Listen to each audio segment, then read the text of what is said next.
ஐயோ இங்க படுத்துற நிமிஷம்னால தாங்க முடியலையே. தலை வலிக்குதுடா, தலை வலிக்குதே.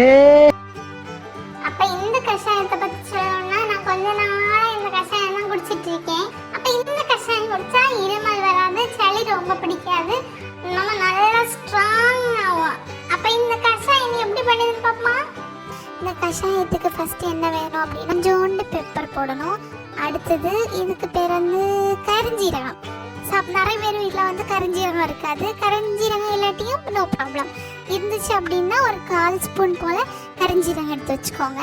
கொஞ்சோண்டு வெந்தயம், அப்புறமா ஜீரகம், ரெண்டுமே 1/4 ஸ்பூன், ரெண்டு சேர்த்து 1/4 ஸ்பூன் எடுத்துக்கோங்க. அப்புறம் நமக்கு கஷாயம் கலர்ஃபுல்லாக வேணும்ல, அதுக்காக கொஞ்சோண்டு மஞ்சள் பொடி எடுத்து வச்சிருக்கேன் நான். அதனால கொஞ்சமாக குட்டியோண்டு மஞ்சள் பொடி ஆட் பண்ணிப்போம். அதுக்கப்புறமா இஞ்சி, சின்ன துண்டு இஞ்சியை நல்லா குட்டியாக இந்த மாதிரி கட் பண்ணி வச்சுருக்கேன்.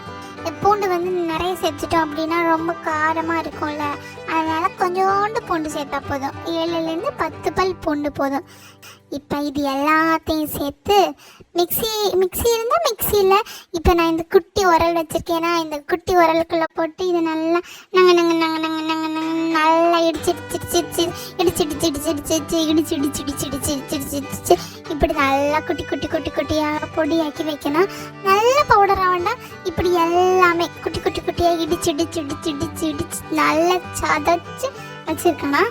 நம்ம ரெடி பண்ணி வச்சுருக்க இந்த மிக்சிங்கை சேர்த்து நிறைய தண்ணினா ஒரு 1/2 லிட்டர் தண்ணி இருக்கும். அந்த தண்ணிக்குள்ளே இந்த மிக்சர் எல்லாத்தையும், இந்த பொடி எல்லாத்தையும் போட்டு நல்லா கொதிக்க வைக்கணும். தண்ணி நல்லா கொதிக்கணும்.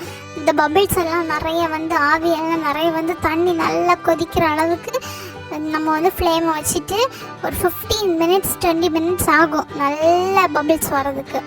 நல்லா கொதிச்சதுக்கு பிறகு நம்ம வந்து கஷாயத்தை குடிக்கணும்.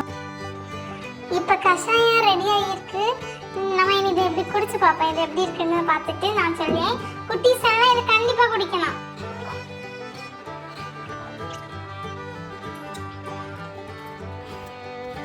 கொள்ளலாம், நல்லா இருக்கு.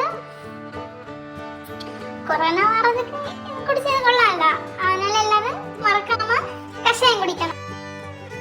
அப்ப கஷாயம் குடிச்சிச்சுல, இனி வீடியோ பிடிச்சிருந்தா எல்லாரும் சில் பைட்ஸ் சேனலை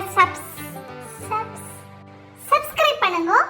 அடுத்து கிட்ட ஒரு பெல் இருக்குல்ல, அந்த பெல்லை பிரஸ் பண்ணுங்க. அப்பதான் நான் என்ன வீடியோ போட்டாலும் உங்களுக்கு வரும். அப்புறம் இந்த வீடியோ பிடிச்சிருந்தா லைக் பண்ணுங்க, அப்புறம் ஃப்ரெண்ட்ஸுக்கு ஷேர் பண்ணுங்க.